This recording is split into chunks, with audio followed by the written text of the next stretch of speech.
সময়ের আগেই মাঠে হাজির হয়ে নিজের অনুশীলন শুরু করেন কে? জাতীয় দলের কোন ক্রিকেটারই বা করেন সবথেকে বেশি পরিশ্রম? এক কথায় উত্তর হলো মুশফিকুর রহিম। বাংলাদেশ ক্রিকেটে যিনি পরিচিত মিস্টার ডিপেন্ডেবল নামে, শনিবারও এর ব্যতিক্রম হয়নি। মাঠে এসেছেন অনুশীলন সময়ের 2 ঘন্টা আগে, করেছেন নিজের ব্যাটিং প্র্যাকটিস।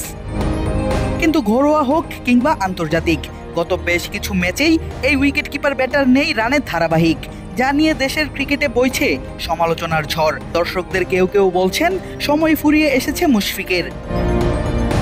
2 ম্যাচের টেস্ট সিরিজের প্রথম ম্যাচে জিম্বাবুয়ের বিপক্ষে বাংলাদেশের ক্রিকেটাররা দেখে 3 উইকেটের লজ্জাজনক হার। সেই ম্যাচের 2 ইনিংসেই মুশফিক আউট হন নামের পাশে মাত্র 4 রান যোগ করে, অর্থাৎ 2 ইনিংস মিলিয়েও মুশফিক পৌঁছাতে পারেননি ব্যক্তিগত 2 অঙ্কের রানের ঘরে, যা এই ব্যাটারের ক্ষেত্রে বড্ড বেমানান। যে কারণে জিম্বাবুয়ে সিরিজের দ্বিতীয় ম্যাচের আগে মুশফিককে নিয়ে সমালোচনাটা হচ্ছে একটু বেশি। জিম্বাবুয়ের বিপক্ষে দ্বিতীয় টেস্টের একাদশে মুশফিক থাকলে তা হবে এই উইকেট কিপার ব্যাটারের 96তম টেস্ট ম্যাচ। 100তম টেস্ট খেলানোর জন্যই তাকে ফর্মহীন অবস্থায়ও খেলাচ্ছে কিনা নির্বাচকরা, উঠছে সেই প্রশ্নও।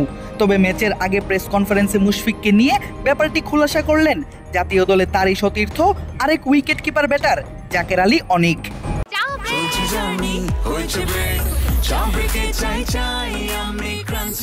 যে কোনো চা ব্রেকে বিস ক্লাব ড্রাই কেক, চায়ের সাথে আয়েশ।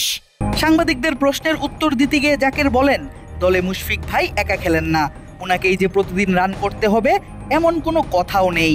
না, আসলে দেখেন, দলে তো উনি একা খেলতেছেন না, উনারই যে রান করতে হবে এটা তো সবারই করতে হবে। হয়তো উনি করতেছেন না, ইটস ফাইন, যে কোনো কারোর সাথেই হতে পারে। উনারই যে প্রতিদিন রান করতে হবে এমন তো কোনো কথা নেই, সবারই রান করতে হবে। পাশাপাশি এই উইকেট কিপার ব্যাটার মনে করেন শুধু মুশফিক নয়, দলের বাকি ক্রিকেটারদেরও স্টেপ আপ করা জরুরি। আমাদের ভালো পারফরমেন্স করা উচিত, ভালো পারফরমেন্সের উপরে আর কোনো কিছু নাই। তো আমাদের সবারই টার্গেট থাকবে ভালো পারফরমেন্স করার। মুশফিক ভাই যেটা বলতে চাচ্ছিলাম যে উনি সবসময় অনেক হার্ডওয়ার্ক করেন, স্টিল করতেছেন, উনি থেমে নেই। আসলে উনিও ওয়ে খুঁজতেছেন রান করা। তো ইনশাল্লাহ খুবই তাড়াতাড়ি উনি ফর্মে ফিরবেন। মুশফিক তাড়াতাড়ি রানে ফিরবেন জাকের আলী অনিকের মতোই এই কথা বিশ্বাস করতে চান দেশের সাধারণ ক্রিকেট সমর্থকরাও। তাদেরও প্রত্যাশা ব্যাট হাতে আবারও আগের ফর্মে দ্রুতই ফিরবেন মিস্টার ডিপেন্ডেবল। সেটা চট্টগ্রামে জিম্বাবুয়ের বিপক্ষে দ্বিতীয় টেস্টে হলেই যেন আরও ভালো। আদিব আশরাফ, ক্রিক ফ্রেন্জি।